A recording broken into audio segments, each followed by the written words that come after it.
দিনটা আমার কাছে ভীষণ স্পেশাল একটা দিন ছিল। অবশ্য শুধু আমার কাছে নয়, আরো বাকি দুটো মানুষ আছে, তাদের কথা আমি পরে বলছি। এই যে মাথার উপর আশীর্বাদের হাত দিয়ে দেখছি, এটা হচ্ছে সম্পর্কে আমার জেঠু ভাই। আর তাছাড়া বলতে পারেন একদিক থেকে ছোটবেলা থেকে অ্যাকচুয়ালি বড় ক্লাস 12 অব্দি এনার কাছেই পড়াশোনা শেখা আমার, সুতরাং এনার আশীর্বাদের হাতটা প্রথম থেকেই মাথার উপরে ছিল।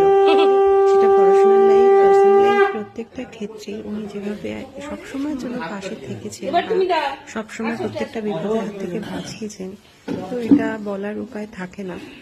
আর বাকি যে দুটো ভাইকে দেখতে পাচ্ছেন, কাকতালীয় ভাবে আমাদের এই দুটো ভাই আর আমার তিনজনের একসাথেই বিয়ে ঠিক হয়েছে। তো যাই হোক, যেটু সেই হিসাবেই একসাথেই একটা আয়োজন করেছে। বিবাহ যা তোমরা যে নতুন দাম্পত্য জীবনে প্রবেশ করতে চলেছ, তো এর জন্য ঈশ্বরের কাছে আশীর্বাদ কামনা করি তোমাদের জীবন মঙ্গলময় হোক। তো আর সেই সঙ্গে একটা কথা বলার আছে যে বেশি ইমোশনাল হবে না কখনোই, এই বৈবাহিক জীবনে রিয়ালিস্টিক হওয়ার চেষ্টা করবে, কারণ একটা বাস্তব চেষ্টা করবে সবাই। হ্যাঁ, জীবন আমাদের লাইফ ইজ স্ট্রাগল, জীবনটা সংগ্রাম করে আমাদের বাঁচতে হবে, প্রচেষ্টা নিতে হবে। তো সেইভাবে জীবন চলার চেষ্টা করবো। ভালো হোক, তোমাদের জীবন ভালো হোক, মঙ্গলময় হোক, এই কামনা করবো।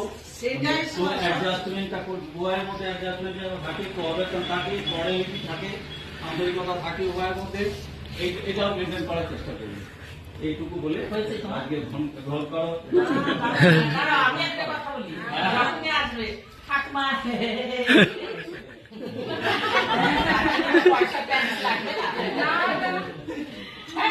খাও, এবার খাও, এবার শুরু করো।